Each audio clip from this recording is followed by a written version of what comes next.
ಬಳ್ಳಾರಿಯ ಹಾಸ್ಪಿಟಲ್ನಲ್ಲಿ ವಿದ್ಯಾರ್ಥಿಯಿಂದ ಹಲ್ಲೆ ಪ್ರಕರಣ ಘಟನೆ ಬಳಿಕ ಆರೋಪಿ ಬಾಲಕ ಶಾಲೆಯಿಂದ ಪರಾರಿ. ಬಾಲಕ ಹೊರಗೆ ಹೋಗ್ತಾ ಇರುವಂತ ದೃಶ್ಯ ಸಿಸಿ ಕ್ಯಾಮೆರಾದಲ್ಲಿ ಸೆರೆ. ಹಲ್ಲೆ ಮಾಡಿ ಓಡಿ ಹೋಗ್ತಾ ಇರುವಂತ ವಿಡಿಯೋ ಟಿವಿ5ಗೆ ಲಭ್ಯ ಆಗಿದೆ.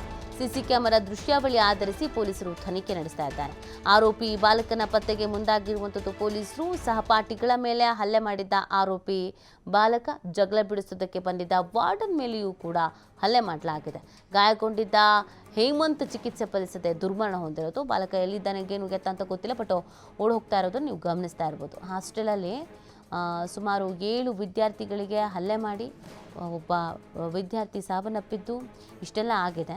ಆದರೆ ಈ ಹಲ್ಲೆ ಮಾಡಿದಂಥ ಬಾಲಕ ಎಲ್ಲಿಗೆ ಹೋಗಿದ್ದಾನೆ ಏನು ಗೆತ್ತ ಅಂತ ತನಿಖೆ ನಡೀತಾ ಇದೆ. ಇದರ ಮಧ್ಯದಲ್ಲಿ ಒಂದು ವಿಡಿಯೋ ಸಿಕ್ಕಿರೋದು, CCTV ವಿಜುವಲ್ಸ್ ನೀವು ನೋಡ್ತಾ ಇದ್ದೀರಲ್ಲ, ಇದು ಹಲ್ಲೆ ಮಾಡಿದಂಥ ಬಾಲಕ ಅಲ್ಲಿಂದ ಹೋಗ್ತಾ ಇರುವಂಥ ದೃಶ್ಯವನ್ನು ನೀವು ಗಮನಿಸ್ತಾ ಇದ್ದೀರಾ.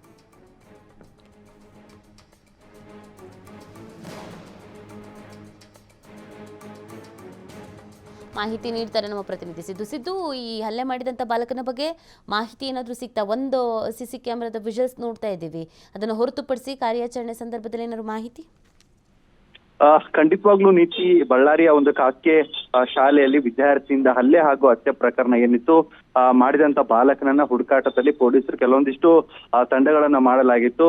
SP ಆದಂತ ಸುಮನ್ ಡಿ ಪನ್ನೇಕರ್ ಅವರ ನೇತೃತ್ವದಲ್ಲಿ ತಂಡಗಳನ್ನ ರಚನೆ ಮಾಡಿ ಆ ಬಾಲಕ ಎಲ್ಲೆಲ್ಲಿ ಹೋಗಿದ್ದಾನೆ ಏನು ಅನ್ನುವಂಥದ್ದನ್ನ ಕೆಲವೊಂದಿಷ್ಟು ಮಾಹಿತಿಯನ್ನ ಕೂಡ ಕಲೆ ಹಾಕ್ತಾ ಇದ್ರು. ಜೊತೆಗೆ ಹಲ್ಲೆ ಮಾಡಿದ ನಂತರ ಬಾಲಕ ಹೋಗ್ತಾ ಇರುವಂತಹ ವಿಡಿಯೋ ಕೂಡ TV5ಗೆ ಲಭ್ಯವಾಗಿತ್ತು. ಅದರ ಮೇಲೆ ಕೆಲವೊಂದಿಷ್ಟು ದಾಖಲಾತಿಗಳನ್ನ ಕೂಡ ಪೊಲೀಸರು ಕೂಡ ಹುಡುಕಾಟ ಕೆಲಸವನ್ನ ಮಾಡಿದ್ರು. ಈಗ ಸದ್ಯ ಕೆಲವೊಂದಿಷ್ಟು ಪ್ರಾಥಮಿಕ ಪೊಲೀಸರಿಂದ ಮಾಹಿತಿ ಬಂದಿರೋ ಪ್ರಕಾರ ಬಾಲಕ ಪೊಲೀಸರಿಗೆ ಸಿಕ್ಕಿದ್ದಾನೆ ಅನ್ನುವಂಥದ್ದು ಕೂಡ ತಿಳಿದು ಬಂದಿದೆ. ಆತ ಹೊರಗಡೆ ಅಂದ್ರೆ ಇಲ್ಲಿ ಜಿಲ್ಲೆ ಬಿಟ್ಟು ಎಲ್ಲೂ ಹೋಗಿರಲಿಲ್ಲ, ಬಳ್ಳಾರಿಯ ಯಾವುದೋ ಒಂದು ಗ್ರಾಮದಲ್ಲಿ ಇದ್ದ ಅಥವಾ ಬಳ್ಳಾರಿಯ ಸಿಟಿಯಲ್ಲಿ ಇದ್ದ ಅನ್ನುವಂಥದ್ದು ಲಭ್ಯವಾಗಿದೆ. ಜೊತೆಗೆ ಈಗ ಪೊಲೀಸರು ಕೂಡ ಹುಡುಗನನ್ನ ಹುಡುಕಿ ಕರ್ಕೊಂಡು ಬಂದಿದ್ದಾರೆ. ಠಾಣೆಯಲ್ಲಿ ಇಟ್ಕೊಂಡು ಕೆಲವೊಂದಿಷ್ಟು ಮಾಹಿತಿಯನ್ನ ಕಲೆ ಹಾಕ್ತಾ ಇದ್ದಾರೆ ಅನ್ನುವಂಥದ್ದು ಈಗ ಪ್ರಾಥಮಿಕವಾಗಿ ತಿಳಿದು ಬಂದಿದೆ. ಆದ್ರೆ ನೇರವಾಗಿ ಇದುವರೆಗೂ ಕೂಡ ಪೊಲೀಸ್ ಇಲಾಖೆಯಿಂದ ಹುಡುಗನ ಬಗ್ಗೆ ಇನ್ನೊಂದು ಮಾಹಿತಿಗಳನ್ನ ಹೊರಬಿಟ್ಟಿಲ್ಲ. ಆದ್ರೆ ಪೊಲೀಸರ ಮಾಹಿತಿ ಅಂದ್ರೆ ಅದರದ ಮೇಲೆ ಆತನು ಹೋಗಿದ್ದು, ಎಲ್ಲಿ ಹೋಗಿದ್ದ, ಏನು, ಯಾಕೆ ಹೋದ, ಮತ್ತೆ ಘಟನೆಗೆ ಕಾರಣ ಏನು ಅನ್ನುವಂಥದ್ದನ್ನ ಪೊಲೀಸರು ಕೂಡ ಸಾಕಷ್ಟು ಮಾಹಿತಿಯನ್ನ ಆತನ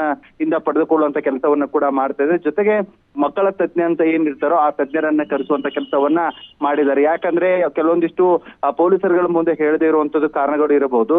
ಈಗ ವೈದ್ಯರಾದ್ರೆ ಅವ್ರದೇ ಆದಂತ ಶೈಲಿಯಲ್ಲಿ ಆ ಬಾಲಕನನ್ನ ಮಾತನಾಡಿಸುವಂತದ್ದಾಗತ್ತೆ. ಹಾಗಾಗಿ ಆ ವೈದ್ಯರನ್ನ ಕೂಡ ಕರೆಸುವಂತ ಕೆಲಸ ಪೊಲೀಸರು ಮಾಡಿದ್ದಾರೆ. ಈಗ ಸದ್ಯದ ಪ್ರಕಾರ ಬಾಲಕ ಸಿಕ್ಕಿದ್ದಾನೆ. ಯಾವುದೇ ರೀತಿಯಾದಂತ ಬಾಲಕನಿಗೆ ಯಾವುದೇ ಸಮಸ್ಯೆಗಳಾಗಿಲ್ಲ. ಆ ಬಾಲಕರನ್ನ ಪೊಲೀಸರು ಕೂಡ ಕರೆತಂದು ಕೆಲವೊಂದಿಷ್ಟು ದಾಖಲಾತಿಗಳು ಅಂದ್ರೆ ಯಾಕೆ ಈ ಘಟನೆಯಲ್ಲಿ ಮಾಡ್ದ, ಯಾಕೆ ಆತ ಹಲ್ಲೆ ಮಾಡ್ದ ಅನ್ನೋದನ್ನ ಪೊಲೀಸರು ಕೂಡ ಆತನಿಂದ ಮಾಹಿತಿ ಕಲೆ ಹಾಕ್ತಾ ಇದ್ದಾರೆ ಅಂತ ಹೇಳ್ಬೋದಾಗಿದೆ ನೀತಿ. ಓಕೆ, ಥ್ಯಾಂಕ್ ಯು ಸಿದ್ದು ತಮ್ಮ ಡೀಟೇಲ್ಸ್ಗೆ.